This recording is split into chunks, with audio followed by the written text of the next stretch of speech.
আমাদের কিছু বন্ধুপ্রতিম তারা বহিরাগত নিয়ে এসে ক্যাম্পেইন করছে, তো আমি তাদেরকে অনুরোধ করব আপনারা ডোর টু ডোর সবার কাছে যান। কেন বহিরাগত নিয়ে আসতে হবে? আমাদেরকে রাজনৈতিকভাবে মোকাবেলা করতে ব্যর্থ হয়ে এই ধরনের অনলাইন বেশিং, অনলাইন মব এবং সাইবার বুলিং করার জন্য একটা প্রিপারেশন ও বিরোধী শিবির যারা আছেন, যারা আমাদেরকে রাজনৈতিকভাবে মোকাবেলা করতে ব্যর্থ হচ্ছেন, এদের এমন প্রিপারেশন আছে। আমাদের প্রার্থীদেরকে সাইবার বুলিং করা হয়েছে, তাদেরকে স্ল্যাশ শেমিং করা হয়েছে, সিন্ডিকেটের প্রপাগান্ডা হয়েছে, কিন্তু এখন পর্যন্ত কোনো অভিযোগে তারা বিচার করতে পারেনি। তো এবং তারা ইতিমধ্যে অনেকগুলো অপেশাদারিতা আচরণ করেছে। তো আমরা এটা নিয়ে শঙ্কিত। যেগুলো প্রপাগান্ডা ছড়াচ্ছে এখন কেন তারা সেটা পারছে না? যে আমি তো বলছি, আমি বললাম আপনারা আইনগত ব্যবস্থা নেন। তখন এখানে দেখলাম মনে হচ্ছে তারা কিছুটা অসহায়ত্ব প্রকাশ করতেছে। তখন আমি আপনারা বললাম, যদি ঢাকা বিশ্ববিদ্যালয় প্রশাসন আপনাদেরকে সহযোগিতা না করে, তাহলে আপনারা গোটা জাতির সামনে বলেন, ঢাকা বিশ্ববিদ্যালয়ের স্টুডেন্টদের সামনে বলেন যে আমরা অপারক, এগুলো বিশ্ববিদ্যালয় প্রশাসন আমাকে সহযোগিতা করছে না। করে আমাদের নারী প্রার্থীদের ছবি বিকৃত করা, তাদেরকে সাইবার বুলিং করা, স্ল্যাশ শেমিং করা, এটার সাথে যারা জড়িত আছে তারা হচ্ছে কালপ্রিট। তাদের বিরুদ্ধে আমরা জিরো টলারেন্স নীতি ঘোষণা করেছি। ছাত্র রাজনীতি মানেই হচ্ছে কোটি কোটি টাকা ইনকাম করে ফেলা, তারপরে মিলিয়ন বিলিয়ন ট্রিলিয়ন ডলারের মালিক হয়ে যাওয়া। দেখেন, এই ধারণাগুলোকে ঘৃণা করে কিন্তু আমরা রাজনীতিটা করে আসছি।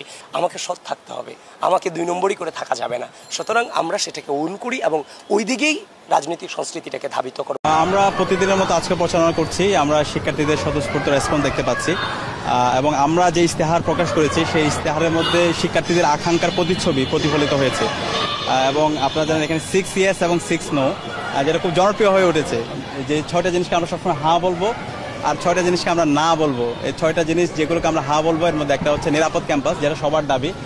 এরপর হচ্ছে আবাসন সংকট সমাধান, এবং আবাসন সংকটটা আমরা কীভাবে সমাধান করবো সেটা রূপরেখা আমাদের করা হয়ে গিয়েছে। নারী শিক্ষার্থীদের নিরাপত্তা, সেটা রূপরেখাও আমাদের আছে। চিকিৎসা সুবিধা ও স্বাস্থ্যসম্মত খাবার, উন্নত পরিবহন, ক্যারিয়ার গঠনের পর্যাপ্ত তথ্য সেবা। এই 6টা জিনিসকে আমরা সবসময় হ্যাঁ বলবো, আর 6টা জিনিসকে না বলবো সেগুলো আমি একটু আপনাদেরকে পড়ে শোনাই। কর্তৃত্ববাদী রাজনীতি, নির্যাতন ও সহিংসতা, গণরম গ্যাসরুম কালচার, বৈষম্যমূলক নীতি ও আচরণ, মাদক চিন্তায় চাঁদাবাজি, লাঞ্চের পরে আসেন কালচার, ইসলামোফোবিয়া এবং সাইবার বুলিং। তো এই 6টা হ্যাঁ এবং 6টা না শিক্ষার্থীরা তারা স্বতঃস্ফূর্ততার সাথে তারা ক্যাম্পেইন করছে, তারা বলছে। তো আমরা আশা রাখছি ইনশাল্লাহ শিক্ষার্থীরা আমাদের যে ইশতেহার, সেই ইশতেহার তারা যেভাবে গ্রহণ করেছে, আসন্ন ডাকসু নির্বাচনে তারা ব্যালট বিপ্লবের মাধ্যমে তারা তাদের মতামতের মাধ্যমে তারা আমাদের যে নেতৃত্ব, সেই নেতৃত্বকে তারা বেছে নেবে এবং তাদের পরিণত করার সুযোগ করে দেবে। আর আমরা যখন ক্যাম্পেইন করছিলাম, শিক্ষার্থীদের কাছে যখন আমরা যাচ্ছিলাম, একই সাথে আমরা দেখতে পাচ্ছি আমাদের কিছু বন্ধুপ্রতিম তারা বহিরাগত নিয়ে এসে ক্যাম্পেইন করছে। তো আমি তাদেরকে অনুরোধ করব আপনারা ডোর টু ডোর সবার কাছে যান। কেন বহিরাগত নিয়ে আসতে হবে? ক্যাম্পাস যে আমরা নিরাপদ করতে চাই, নিরাপদ ক্যাম্পাস তো আপনাকে আগে যে কমিটমেন্ট দিচ্ছে সেটা প্রমাণ করতে হবে। এখন আপনি যদি বহিরাগত নিয়ে সেখানে ক্যাম্পেইন করেন, তাহলে আলটিমেটলি তো এটা হচ্ছে আর বহিরাগত মুক্ত ক্যাম্পাস যে আপনি কথা বলতেছেন সেটা তো আর হইল না। তো সে জায়গায় আমি অনুরোধ করবো এই বহিরাগত মুক্ত ক্যাম্পাস করতে হবে। বিশ্ববিদ্যালয়ের শিক্ষার্থীদের কাছে আপনারা নিজেরাই যান, আপনাদের আকাঙ্ক্ষার কথাগুলো বলেন, আপনাদের প্রত্যাশার কথাগুলো বলেন, এবং শিক্ষার্থীরা আপনাদেরকে দেখবেন সাদরে গ্রহণ করবে যদি আপনাদের যে ইশতেহার, আপনাদের কথাগুলো তাদের ভালো লাগে। তো সে জায়গা থেকে আমরা আমাদের জায়গা থেকে যে কাজগুলো করছি, শিক্ষার্থীরা স্বতঃস্ফূর্তভাবে আমাদেরকে গ্রহণ করছে। দেখেন, দীর্ঘ সময় ধরে গণতন্ত্র এবং ভোটাধিকারকে ফিরিয়ে আনবার জন্য চেষ্টা করে যাচ্ছি। যদি এই ডাকসু নির্বাচন যদি আবারও ষড়যন্ত্রের মুখোমুখি পড়ে, তাহলে জাতীয় নির্বাচনে তো ষড়যন্ত্রের মুখোমুখি পড়ার একটা সম্ভাবনা আছে। দিন শেষে কিন্তু ভাই আমাদের কনসার্ন কিন্তু রাষ্ট্র, আমাদের কনসার্ন কোনো গোষ্ঠী না, কোনো ব্যক্তির স্বার্থ আমাদের কিন্তু কনসার্ন না। তো সব কিছু মিলে সেদিন কিন্তু আমার প্রতিবাদী কণ্ঠস্বরটা ছিল খুবই যে ধরে নিতে পারেন কর্কশ, কারণ আমরা এই জায়গাতে কম্প্রোমাইজ করব না। সেদিন আমি আপনাদেরকে বলেছিলাম যে রিটটা হয়েছে একজন ব্যক্তির এগেনস্টে। সুতরাং রিটের রেজাল্ট যদি আসে, বৈধতা অবৈধতা সেটা ব্যক্তির পক্ষে বিপক্ষে আসবে। সেখানে পুরা নির্বাচন প্রক্রিয়াকে ইনক্লুড করার মানে আমার সেটা মনে হয়েছে, তৎক্ষণাৎই মনে হয়েছে সেটা একটা পরিকল্পিত ষড়যন্ত্র এবং বিশ্ববিদ্যালয়কে উত্তপ্ত করতে চায় বিভিন্ন পরাজিত শক্তিরা, এবং যে আপনার যে ফেসিবাদের যে অর্গানগুলো আছে, এরা সম্মিলিতভাবে এই ক্যাম্পাসকে অস্থিতিশীল করতে চায়। এটা আমি বারংবার বলে আসছি, এখনও বলছি, এবং খুব কনফিডেন্সের সাথে এটাও বলছি, যতই রিট করুক আর যতই যাই করুক, ডাকসু নির্বাচন 9 সেপ্টেম্বর অনুষ্ঠিত হতে যাচ্ছে। ওইটা নিয়ে আমাদের কোনো মাথা ব্যথার কারণ আছে বলে মনে করছি না। আমরা সমস্যার মুখে পড়ছি না, কিন্তু আমরা ইতিমধ্যে অনেকগুলো অভিযোগ নির্বাচন কমিশনের কাছে দিয়েছিলাম। আমাদের প্রার্থীদেরকে সাইবার বুলিং করা হয়েছে, তাদেরকে স্ল্যাশ শেমিং করা হয়েছে, সিন্ডিকেটের প্রপাগান্ডা হয়েছে, কিন্তু এখন পর্যন্ত কোনো অভিযোগে তারা বিচার করতে পারেনি। তো এবং তারা ইতিমধ্যে অনেকগুলো অপেশাদারিতা আচরণ করেছে। তো আমরা এটা নিয়ে শঙ্কিত, যদি তারা এই বিচারগুলো তারা ঠিকমতো করতে না পারে তাহলে সামনে যারা অপরাধী তারা আরো বড় অপরাধ করার চেষ্টা করবে। তো সেই জায়গা থেকে আমরা নির্বাচন কমিশনকে অনুরোধ করব, ইতিমধ্যে যে অভিযোগগুলো দিয়েছে প্রত্যেকটা অভিযোগের যেন দৃষ্টান্তমূলক বিচার আওতায় নিয়ে আসা হয়। বিশেষ করে আমাদের নারী প্রার্থীদের ছবি বিকৃত করা, তাদেরকে সাইবার বুলিং করা, স্ল্যাট শেমিং করা, এটার সাথে যারা জড়িত আছে তারা হচ্ছে কালপ্রিট, তাদের বিরুদ্ধে আমরা জিরো টলারেন্স নীতি ঘোষণা করেছি। সুতরাং নারীদের জন্য একটা নিরাপদ ক্যাম্পাস করার জন্য আমাদেরকে যারা অপরাধী তাদের বিরুদ্ধে দৃষ্টান্তমূলক বিচার আওতায় নিয়ে আসতে হবে। তো সেই জায়গায় আমরা অনুরোধ করব এই বিচার যেন নিশ্চিত করা হয়। প্রশাসনিকভাবে একটা নির্বাচন তখনই আয়োজন করবে যখন এরা দক্ষ, আয়োজন করতে ক্যাপাসিটি সম্পন্ন হবে। তো চ্যালেঞ্জ তো থাকবে কোনো শোনেন, এই পৃথিবীতে কোনো জিনিসই তো চ্যালেঞ্জ ছাড়া অর্জিত হয় না। চ্যালেঞ্জ থাকবে, কিন্তু চ্যালেঞ্জ মোকাবেলা করিয়ে আমাদেরকে সামনে অগ্রসর হয়ে যেতে হবে। তো সব কিছু মাথায় রেখে আমরা সামনে অগ্রসর হব ইনশাল্লাহ। এবং যত বাধাই আসুক না কেন নির্বাচন যথাসময়ে এবং সুষ্ঠু সুন্দরভাবে নিরপেক্ষভাবে অনুষ্ঠিত হবে, এখনও পর্যন্ত সে আশা রাখছি। কিন্তু কিছু শঙ্কার জায়গায় এখনও থেকে যাচ্ছে, যেমন নির্বাচন কমিশন কিছু কিছু জায়গায় অসহায়ত্ব প্রকাশ করে। যেমন আমি আপনাদেরকে বললে আপনারাও সেটা বুঝবেন, যুক্তি মানে বা এই কথাগুলোর যুক্তি আছে। যেমন দেখেন হচ্ছে যে বিশ্ববিদ্যালয়ে এখন যেই জিনিসটা হচ্ছে সাইবার বুলিংটা সবচেয়ে বেশি হচ্ছে, অনলাইন প্রপাগান্ডাটা সবচেয়ে বেশি হচ্ছে। তো এই যে অনলাইন প্রপাগান্ডাটা ঠেকানো হচ্ছে, আগে তো দেখতাম আগের ফেসিবাদের আমলে চাইলেই তো কোনো পেজ ব্যান করা যেত যেগুলো প্রপাগান্ডা ছড়াচ্ছে, এখন কেন তারা সেটা পারছে না? এখন ঢাকা বিশ্ববিদ্যালয়ের যে নির্বাচন কমিশন তারা বলছে যে তাদেরকে সহযোগিতা হচ্ছে, যে তারা যাদের সাথে কথা বলছে মানে বিশ্ববিদ্যালয়ে যে কেন্দ্রিক যে গ্রুপগুলো পরিচালনা হচ্ছে তাদের সাথে তাদের বৈঠক হয়েছে এবং তাদেরকে কথা দিয়ে গেছে হ্যাঁ আমরা চালাবো না, 2 দিন পরে আবার অ্যাক্টিভ হচ্ছে। তার মানে বিশ্ববিদ্যালয়ের নির্বাচন কমিশনার কিন্তু 2-3 বার বলার পরে এখন কিন্তু মানে আইনগতভাবে এদের বিরুদ্ধে ব্যবস্থা নেওয়ার সুযোগ আছে, যেহেতু এরা লেভেল প্লেইং ফিল্ড ক্ষুণ্ণ করতেছে। এখন যখন বিশ্ববিদ্যালয়ের নির্বাচন কমিশনকে আমরা সেটা বলেছি, তখন তিনি বললেন যে হচ্ছে যে আমি তো বলছি, আমি বললাম আপনারা আইনগত ব্যবস্থা নেন। তখন এখানে দেখলাম মনে হচ্ছে তারা কিছুটা অসহায়ত্ব প্রকাশ করতেছে। তখন আমি আপনারা বললাম যদি ঢাকা বিশ্ববিদ্যালয় প্রশাসন আপনাদেরকে সহযোগিতা না করে তাহলে আপনারা গোটা জাতির সামনে বলেন, ঢাকা বিশ্ববিদ্যালয়ের স্টুডেন্টদের সামনে বলেন যে আমরা অপারক, এগুলো বিশ্ববিদ্যালয় প্রশাসন আমাকে সহযোগিতা করছে না। কারণ এটা ডাকসু তো শুধুমাত্র ঢাকা বিশ্ববিদ্যালয়ের বিষয় নয়, ডাকসু তো একটা রাষ্ট্রীয় ব্যাপার, এটা তো অস্বীকার করার সুযোগ নাই। কারণ অন্যান্য সকল জাতীয় নির্বাচনে প্রত্যেকটা আসনে প্রত্যেকের যে আসনে আছে সে তার আসন নিয়ে ব্যস্ত থাকবে, নজর থাকবে ওই আসন কেন্দ্রিক। এখন গোটা বাংলাদেশ ডাকসু নির্বাচনের দিক তাকিয়ে আছে, এটা গোটা বাংলাদেশের ম্যাটার। তো সেই জায়গার মধ্যে সরকার যদি এই যেমন ঢাকা বিশ্ববিদ্যালয় প্রশাসনের যেমনভাবে নির্বাচনের দায়িত্ব আছে, তেমনইভাবে রাষ্ট্রের স্থিতিশীলতা বজায় রাখবার জন্য রাষ্ট্রের যে প্রধান আছেন তাদেরও কিন্তু এই নির্বাচনের স্থিতিশীলতা লেভেল প্লেইং ফিল্ড ধরে রাখার জন্য তাদেরও দায়িত্ব আছে। তো সেই জায়গা থেকে কিন্তু তাদের উচিত যে গ্রুপগুলো মিস ইনফরমেশন ডিসইনফরমেশনগুলো ছড়াচ্ছে এদেরকে অতি দ্রুত ব্যান করে দেওয়া এবং বন্ধ করে দেওয়া। কিন্তু সেই জায়গায় কিন্তু আমরা সেটা পরিপূর্ণভাবে দেখতেছি যে এই ধরনের কোনো ব্যবস্থা আলটিমেটলি নেওয়া হচ্ছে না। এবং আমি আপনাদেরকে শঙ্কার কারণ জানাচ্ছি, বিভিন্ন সোর্স থেকে এমনও তথ্য পাচ্ছি আপনার হচ্ছে যে এই মিটফোর্ডের যে ঘটনাটা ঘটেছিল, পুরান ঢাকার যে মিটফোর্ডের ঘটনাটা ঘটেছিল, মিটফোর্ডের সেই ঘটনা কিন্তু 2 দিন আগে ঘটিয়েছে। ঘটানোর পর শুক্রবার জুমার পরে পরিকল্পিতভাবে যেভাবে মব সৃষ্টি করেছে গোটা বাংলাদেশব্যাপী, এইরকম অনেক পরিকল্পনা আমাদেরকে রাজনৈতিকভাবে মোকাবেলা করতে ব্যর্থ হয়ে এই ধরনের অনলাইন বেশিং, অনলাইন মব এবং সাইবার বুলিং করার জন্য একটা প্রিপারেশন ও বিরোধী শিবির যারা আছেন, যারা আমাদেরকে রাজনৈতিকভাবে মোকাবেলা করতে ব্যর্থ হচ্ছেন, এদের এমন প্রিপারেশন আছে। তো সুতরাং আমরা এগুলো খবর পাচ্ছি। তো সব কিছু মিলিয়ে ঢাকা বিশ্ববিদ্যালয়ের শিক্ষার্থীদেরকে আমি আপনাদের মধ্য দিয়ে তাদেরকে আহ্বান করতে চাই, ঢাকা বিশ্ববিদ্যালয়ের শিক্ষার্থীরা যথেষ্ট ম্যাচিউরড, তারা সব কিছু জানেন, বোঝেন, কোনটা সত্য কোনটা মিথ্যা এগুলো সিলেক্ট করার মতো ক্যাপাসিটি তাদের আছে। তারা যেন কোনোভাবেই কোনো বিভ্রান্তিতে না গা ভাসায়, তারা যেন সচেতনতার সাথে প্রত্যেকটা সিদ্ধান্ত নেয় এবং তারাও যেন এই মব, এই সাইবার বুলিংয়ের প্রতিরোধে তারাও যেন এগিয়ে আসে। কারণ আমরা দেখেছি ওদিন যে ঘটনাটা ঘটেছে, মে ইস্যুতে যে ঘটনাটা ঘটেছে, এটা অত্যন্ত ন্যাক্কারজনক ঘটনা। সেই ব্যবস্থা কিন্তু আমরা এখনও পর্যন্ত প্রপারলি প্রশাসনিক ব্যবস্থা দেখতে পাইনি, যেটার সামনে আশঙ্কার কারণ। এই জন্য ছেলে মেয়ে সকলকেই বলছি, আপনারা সামগ্রিকভাবে এই নির্বাচনটাকে সুষ্ঠু করার জন্য শুধু প্রার্থীদের দায়িত্ব না, নির্বাচন কমিশনেরও দায়িত্ব আছে, কিন্তু বাদবাকি সাধারণ জেনারেল স্টুডেন্ট হিসেবে যারা ভোটার তাদেরও এখানে বিশাল একটা দায়িত্ব আছে রাষ্ট্রের স্থিতিশীলতা এবং বিশ্ববিদ্যালয়ের স্থিতিশীলতা বজায় রাখবার জন্য। আর এর বাইরে আমরা দেখতে পাচ্ছি বিভিন্ন ধরনের নির্বাচনকে বানচাল করার জন্য ষড়যন্ত্র এবং চক্রান্ত হয়েছে, কিন্তু ঢাকা বিশ্ববিদ্যালয়ের শিক্ষার্থীরা রাস্তায় নেমে এই ষড়যন্ত্র চক্রান্তকে নস্যাৎ করে দিয়েছে। 9 তারিখ নির্বাচন হবে এবং বিশ্ববিদ্যালয়ের শিক্ষার্থীরা তাদের গত 1 বছর জুড়ে শিক্ষার্থী বান্ধব ছাত্র বান্ধব যে কাজগুলো তাদের সাথে যারা জড়িত ছিল এবং তারা বিশ্ববিদ্যালয়ে এখন যারা প্রার্থী আছে তাদের সততা, দক্ষতা এবং তাদের লিডারশিপ কোয়ালিটি যাদের অনেক বেশি ভালো বলে তাদের কাছে মনে হবে, তাদেরকেই তারা নেতা হিসেবে তারা বেছে নেবে। এবং আমরা বিশ্বাস করি সেই জায়গায় ঐক্যবদ্ধ শিক্ষার্থী জোটকে শিক্ষার্থীরা বেছে নেবে, কারণ ঐক্যবদ্ধ শিক্ষার্থী জোট এটা শিক্ষার্থীদের এই জোট। শিক্ষার্থীদের কথাগুলো আমরা বলতে চাই, শিক্ষার্থীদের ভয়েসে আমাদের ভয়েস, শিক্ষার্থীদের আকাঙ্ক্ষায় আমাদের আকাঙ্ক্ষা। তো আমরা আশা করছি শিক্ষার্থী জোটের আমরা যারা প্যানেলের সদস্যরা আছি সবার উপর ঢাকা বিশ্ববিদ্যালয়ের শিক্ষার্থীরা আস্থা রাখবে এবং আমাদের জোটের ভূমিধস বিজয় হবে বলে আমরা আশা করছি। এই জিনিসটাতে আমিও কিছুটা একমত, কারণ ভোট কেন্দ্রগুলো যেখানে নারীদের মেয়েদের বিষয়টাতে বা ভোট কেন্দ্রে আসার ব্যাপারে কিছুটা নিরুৎসাহিত করা হয়েছে এভাবে যে কেন্দ্রগুলোকে এমন এমন জায়গাতে দেওয়া হয়েছে যেখানে হচ্ছে যে মেয়েদের অ্যাডভান্টেজ ছিল কিন্তু ডিসঅ্যাডভান্টেজ করে দেওয়া হয়েছে। ওই জায়গাটাতে আমাদেরও কিছু আশঙ্কা এই জায়গাটাতে আছে যে ভোটারদের একটা মানে আমরা ইতিমধ্যেই বিভিন্ন প্রমাণ বিশ্ববিদ্যালয় প্রশাসনের কাছে আমরা পৌঁছে দিয়েছি, নির্বাচন কমিশনের কাছে, যে একটা নির্দিষ্ট গোষ্ঠী পরিকল্পিতভাবে ভোটার সংখ্যা কমাতে চায়, ভোটারের উপস্থিতি কমাতে চায়।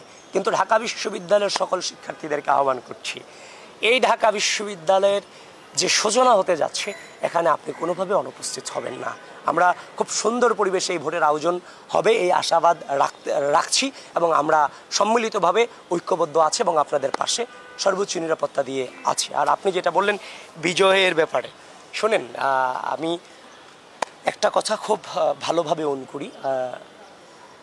5 আগস্ট যেভাবে বেঁচে আসছি চাঙ্কারপুল থেকে, আমার কোনো কিছুই আমাকে খুব আনন্দিত করবে না। আমার জীবনে পরবর্তীতে যা ঘটতেছে এভরিথিং আমার কাছে নেচার মনে হবে, সব কিছু নেচার। এটা আমার কাছে এক্সট্রা কোনো আনন্দ, বাড়তি আনন্দ আমাকে দেবে না, কারণ আমি তো বেঁচে আছি, এটাই আমার জন্য অনেক কিছু। তো সব কিছু মিলিয়ে আমি এমন একটা পরিবেশ এই বিশ্ববিদ্যালয়ের মাটিতে আসলে মন থেকে দেখতে চাই যেখানে কেউ হেরে গিয়ে আন্দোলন করবে না, কেউ জিতে গিয়েও অ্যাগ্রেসিভ আচরণ করবে না। যে জিতে যাবে সে সামগ্রিকভাবে সকলকে ধারণ করে বিশ্ববিদ্যালয়কে এগিয়ে নিয়ে যাবে, যে হেরে যাবে সেও যে জিতে যাবে তাকে মানসিকভাবে স্বাগত জানানোর জন্য প্রস্তুত থাকবে। এই যে হেরে গেলে আমরা কাউকে ব্লেমিং করব, জিতে গেলে যে হেরে গেছে তার প্রতি আমরা যে হিংসাত্মক ধারণা রাখবো, এটা থেকে আমরা পরিপূর্ণভাবে বেরিয়ে যেতে চাই। এই রাজনৈতিক সুস্থ সংস্কৃতি ঢাকা বিশ্ববিদ্যালয়ের মাটি থেকে ডাকসুর মধ্য দিয়ে গোটা বাংলাদেশে ছড়িয়ে পড়ুক, সেটার আশাবাদ আমরা রাখছি। আর জয়ের ব্যাপারে না, আমাদের হার জিতটা তো হচ্ছে যে শুধুমাত্র হার জিত না, এটা হচ্ছে যে আমরা বেড়ে উঠেছি রাষ্ট্রের স্বার্থে বেড়ে উঠেছি। ঢাকা বিশ্ববিদ্যালয়ের শিক্ষার্থীরা যারা রাষ্ট্রের স্বার্থে বেড়ে উঠেছে তাদেরকে টেক কেয়ার করবে, তাদেরকে আগলে রাখবে, এটা আত্মবিশ্বাসটা আমাদের আছে।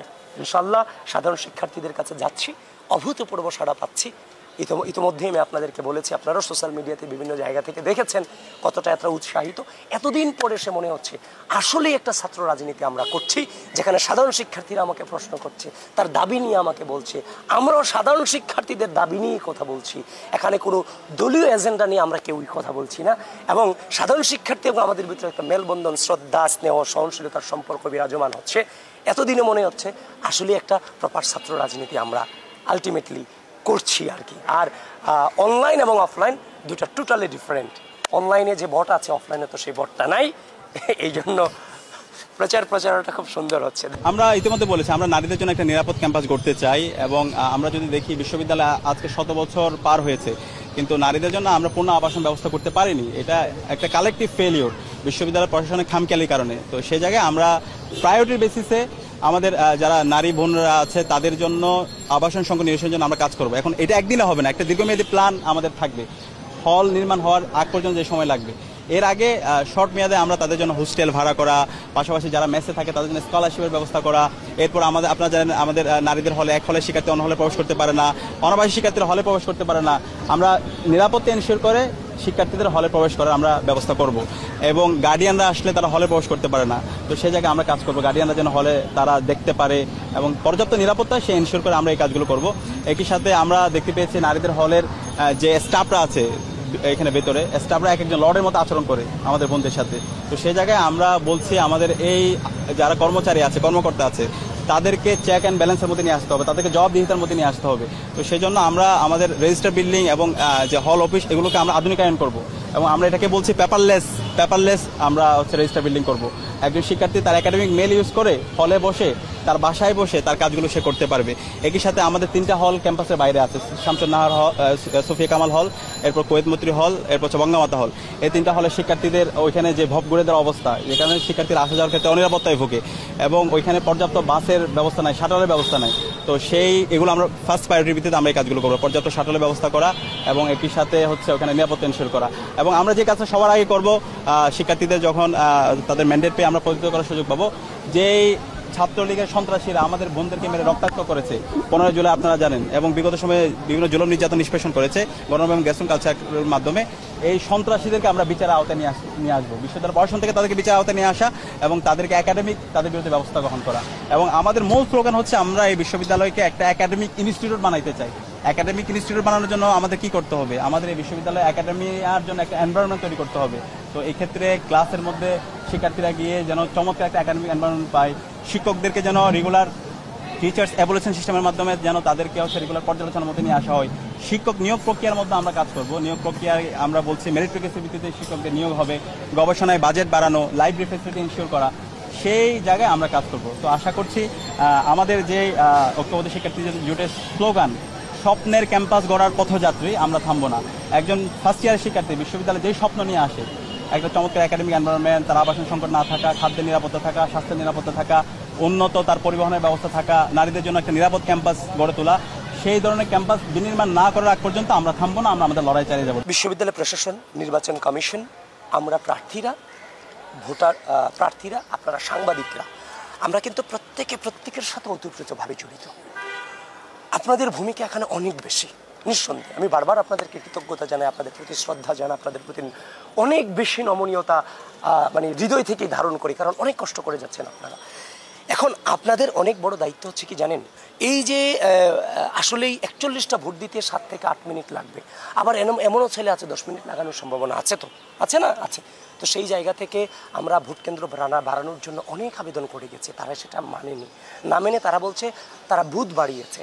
এই যে বুথ তারা বাড়িয়েছে, সেই বুথগুলোতে আসলেই সম্ভব কিনা, কত হাজার ভোট কালেক্ট হবে? এখানে প্রায় 40,000 ভোটার। সেখানে গতকালকে তারা যে ভোটের হিসাবটা দিচ্ছে, সেখানে আমি হিসাব করে দেখলাম সেখানেও প্রায় 32 থেকে 33,000 ভোটার ভোট দিতে পারবে। তারাও 40,000-টা হিসাব করতেছে না, তারাও কমিয়ে হিসাব করতেছে। ওই জায়গাটাতে আপনাদের আরও বেশি সচেতন হতে হবে। এই আশঙ্কাটা আমাদের আছে যে একটা দীর্ঘ লাইন হওয়ার সম্ভাবনা আছে, আবার কেউ বিরক্ত হয়ে ভোট না দেওয়ারও সম্ভাবনা আছে। কিন্তু এই আশঙ্কা করছি, কিন্তু আসলে আমরা নির্বাচনের আগের দিন পর্যন্ত আপনারাও চেষ্টা করেন, আমরাও চেষ্টা করি যেন একটা ছেলে কোনোভাবেই এসে দাঁড়িয়ে থাকতে না হয়, তার ভোটটা প্রয়োগ করে অল্প সময়ের মধ্যে যেন দিয়ে চলে যেতে পারে। আর ঢাকা বিশ্ববিদ্যালয়ের শিক্ষার্থীদের প্রতি আহ্বান থাকবে, দেখেন আপনি প্রার্থী না, আপনি হয়তোবা রাজনীতি করবেন না কিংবা প্রার্থী না, হয়তোবা নেতৃত্ব দিচ্ছেন না, কিন্তু আপনি মূল্যবান ভোটার। শুধু মূল্যবান ভোটার ঢাকা বিশ্ববিদ্যালয় না, গোটা বাংলাদেশের অনেক দায়িত্ব আপনাদের উপর নির্ভর করছে। এই জন্য যত কষ্টই হোক আপনারা কোনোভাবেই ভোট প্রয়োগের এই যে দীর্ঘ সময় ধরে জীবনের মানে আমাদের আছে যে কত গুম, কত খুন, কত হত্যার বিনিময়ে আজকেরই আমরা ভোটাধিকার প্রয়োগ করতে যেতে পারতেছি। সুতরাং ওই জায়গার মধ্যে কোনোভাবেই যত কষ্টই হোক এই একদিনের ভোটে কোনোভাবেই আপনারা নিরুৎসাহিত হবেন না। আমরা আপনাদের পাশে আছি, সার্বক্ষণিকভাবে পাশে আছি। আমরা একটা নতুন বাংলাদেশ বিনির্মাণে আপনাদের ভূমিকা অত্যন্ত গুরুত্বপূর্ণ। এটা ভোটারদের উদ্দেশ্যে আমার বার্তা। আমরা মনে করছি যে ভোটের সুষ্ঠু পরিবেশে নিয়ে প্রশ্ন আছে, আমরা শোনেন দায় আমাদের প্রত্যেকের আছে, প্রত্যেকের দায়িত্ব আছে এখানে। শুধুমাত্র দায় দেওয়ার জন্য কিংবা হচ্ছে যে কাউকে ব্লেমিং করার জন্য কারোর উপর দায় দেওয়াটাতে আমরা কখনোই বিশ্বাস করি না। তো সেই জায়গাতে বিশ্ববিদ্যালয় প্রশাসনের যে দায়িত্বটুকু ছিল, আমরা তো আমাদের দায়িত্ব পালন করছি, সর্বোচ্চ সহযোগিতা করছি। ইতোমধ্যেই ঢাকা বিশ্ববিদ্যালয় পেরিয়ে গোটা বাংলাদেশ আলোড়ন সৃষ্টি হয়েছে ডাকসু নির্বাচন কেন্দ্রিক। এটা তো আমরা সহযোগিতা করেছি বলেই সেটা হয়েছে। তো বিশ্ববিদ্যালয়ের যে প্রশাসন যে কাজটা করা তাদের উচিত ছিল, তাদের যারা প্রার্থী আছে আমরা আমাদের নিরাপত্তা দেওয়াটা কিন্তু নির্বাচন কমিশনের দায়িত্ব। এখন বিশ্ববিদ্যালয়ের যে নির্বাচন কমিশন সেই নিরাপত্তাটুকু আমাদের দিতে চরমভাবে ব্যর্থ হয়েছে। কারণ ইতিমধ্যে আপনারা দেখেছেন যে পুরো অনলাইন সাইবার বুলিং হচ্ছে, ম্যাসিভ আকারে হচ্ছে, যেটা কারণ ঢাকা বিশ্ববিদ্যালয়ের ডাকসু নির্বাচনটা তো শুধুমাত্র ঢাকা বিশ্ববিদ্যালয়ের উপর নির্ভরশীল না, এটা গোটা বাংলাদেশের ম্যাটার। কারণ জাতীয় নির্বাচনে প্রত্যেকটা আসন ভিত্তিক প্রত্যেকের নজর থাকবে, আর এখানে গোটা বাংলাদেশের নজর ডাকসু নির্বাচনের দিকে। এখন আপনি যে ওই যে সাইবার বুলিং আপনাদের প্রার্থীদেরকে নিয়ে হচ্ছে, আপনি প্রপারলি প্রেস ব্রিফিং করে বলছেন না যে আপনার প্রার্থীদেরকে হ্যারেস করা হচ্ছে, সাইবার বুলিং হচ্ছে। যারা করছে আপনারা সচেতন হন। রাষ্ট্রকেও বিশ্ববিদ্যালয় প্রশাসন নির্বাচন কমিশন সে সহায়তা রাষ্ট্রের কাছেও চাচ্ছে না। যদি রাষ্ট্র তাদেরকে না করে, সহযোগিতা না করে, তারা এটা স্পষ্টভাবে বলছেও না। সুতরাং নির্বাচন কমিশনের প্রার্থী হিসেবে আমাদেরকে যতটুকু নিরাপত্তা দেওয়া প্রয়োজন ছিল সেটা দিতে পরিপূর্ণভাবে নির্বাচন কমিশন ব্যর্থ হয়েছে।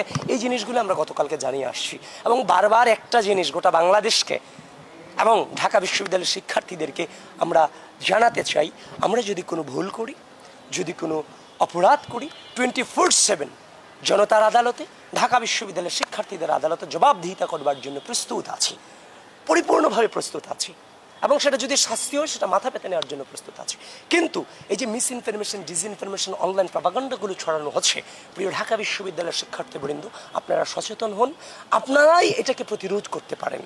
আপনারা যথেষ্ট ম্যাচিউরড, এই জিনিসগুলো যদি না ঘটে আপনারা যথেষ্ট সচেতন থাকবেন এবং এই জিনিসগুলোকে প্রতিরোধ করার জন্য আপনারাও আপনাদের সোশ্যাল মিডিয়া, সোশ্যাল যে মাধ্যমগুলো আছে এগুলোতে আপনাদের জায়গা থেকে আপনারা প্রতিবাদ জারি রাখবেন। এটাই ঢাকা বিশ্ববিদ্যালয়ের শিক্ষার্থীদের কাছে আমার হচ্ছে যে আহ্বান। এবং ওই মিটফোর্ডের ঘটনার মতো এমন অসংখ্য ঘটনা পরিকল্পিত করা হচ্ছে সাইবার বুলিং করার জন্য নির্বাচন কেন্দ্রিক। তো এই জিনিসগুলোতে সাংবাদিক ভাইয়ের, আপনারা যারা মেইন স্ট্রিম মিডিয়া আছেন, আপনারা সচেতন থাকবেন। এটি হচ্ছে আপনাদের কাছে আমার আর্জি। আমি গতকালকে জহুরুল হক, শহীদ সার্জন জহুরুল হক হলে রাতে প্রচারণার জন্য গিয়েছি। সেখানে আমি গিয়ে দেখেছি ওই আলী হোসেন নামক ছেলেটা এখনও হলে হলে এখনও তার যথাযথ অবস্থান বিদ্যমান রয়েছে। তো এখন আপনি প্রশাসনিক একাডেমিক যে সিদ্ধান্তটা আপনি নিয়েছেন এটা তো দৃষ্টান্তমূলক ব্যবস্থা নয়। এই দৃষ্টান্তমূলক ব্যবস্থার জন্য একাডেমিক সিদ্ধান্তের পাশাপাশি প্রশাসনিক সিদ্ধান্ত নেওয়াটা খুবই জরুরি ছিল। আমাদের বোনদের জন্য কি দুঃখজনক ব্যাপার, এই বিশ্ববিদ্যালয়ের অর্ধেক নারী শিক্ষার্থী যারা এই গণঅভ্যুত্থানকে আনুষ্ঠানিকতার রূপ দিল সর্বোচ্চ ভূমিকা রেখে, আজকে সেই মেয়েরা 5 আগস্ট পরবর্তী সময়ে হচ্ছে যে এতটাই অনিরাপদ হয়ে গেছে যে তারা হচ্ছে যে এতটাই ভয় পায়, সাইবার বুলিং খুব বাজেভাবে তাদের প্রতি করা হচ্ছে প্রতিনিয়ত। সুতরাং এই যে আলী হোসেন নামক ছেলেটা যে কাজটা করেছে, যদি আপনি দৃষ্টান্তমূলক শাস্তি নিতেন তাহলে আর 8-10 জন এই কাজটা করতে হচ্ছে যে দুঃসাহস করতো না। দেখেন এটা তো প্রথম না। এই যে আপনার হচ্ছে যে 7 নভেম্বর আছে যে আমাদের যে পোস্টার সাটানো কেন্দ্র করে ঢাকা বিশ্ববিদ্যালয়ের গ্রুপগুলোতে এভাবে আলী হোসেনের মতো এমন অথেন্টিক আইডি দিয়ে আমাদের নারীদেরকে হচ্ছে যে অশ্লীলভাবে গালাগালিজ করা হয়েছে। আমরা লিখিত অভিযোগ তারপর ভিসি প্রক্টর বরাবর দিয়েছি, কোনো ব্যবস্থা আদৌ পর্যন্ত নেওয়া হয় নাই। সুতরাং এই যে নারীদের সম্পর্কে যে একটা অবহেলা, নারীদেরকে যে হচ্ছে যে আপনার হচ্ছে যে হ্যারেস করাটা যে হচ্ছে যে বৈধতা দেওয়া হচ্ছে 10টা ঘটনা ঘটলে একটা চোখের সামনে আসছে, এই জায়গা থেকে সামনের ডাকসু এই ব্যাপারে কট্টর ভূমিকা পালন করবে, এটা নিশ্চিতভাবে বলতে পারি। এবং হচ্ছে যে নারীদেরকে যেই নারীরা নিজের কোটাকে উৎসর্গ করে দিয়ে মাঠে নেমে পড়লো, সেই নারীকে শুধুমাত্র আমি নারী হিসেবে কেন কল্পনা করব, একজন মানুষ হিসেবেও কল্পনা করব, এই ধারণাটা গোটা বাংলাদেশে আমরা ছড়িয়ে দিতে চাই ডাকসুর নেতৃত্বে। এবং এই বিশ্ববিদ্যালয় তখনই নিরাপদ জোন হবে যখন আমার বোনের জন্য 24/7 এই বিশ্ববিদ্যালয়ে প্রতিটা ইঞ্চি মাটি নিরাপদ হবে। আপনি বের হবেন না 12টার পরে, সেটা আপনার ম্যাটার, কিন্তু বের হলে বিশ্ববিদ্যালয়ের জন্য আপনার জন্য নিরাপদ থাকে সেই ব্যবস্থা আমরা ডাকসু ইনশাল্লাহ নিশ্চিত করব। এবং সেটা নিশ্চিত করার জন্য ইতোমধ্যেই আমরা আমাদের ইশতেহারে বলেছি আমরা বিশ্ববিদ্যালয়কে 3টা জোনে ভাগ করে ফেলবো। 3 জুন, এর বেশিও জুন হতে পারে, ইয়েলো, রেড, গ্রিনের মতো জোন ভাগ করে এখানে প্রবেশাধিকারের ব্যাপারে হচ্ছে যে আপনার হচ্ছে যে বাধ্যবাধকতা তৈরি করে দিব। সুতরাং আশা করতেছি যে এই যে নিপীড়নমূলক যে ব্যবস্থাটা নারীদের ব্যাপারে, নারীদের আরও কিছু ম্যাটার আছে, এগুলো নিয়ে আমরা যথেষ্ট কনসার্নে আছি। ইনশাআল্লাহ সামনের ডাকসু গোটা ঢাকা বিশ্ববিদ্যালয়কে স্বাধীনতা পরবর্তী বাংলাদেশের ইতিহাসে সবথেকে সুন্দর পরিবেশ উপহার দিবে।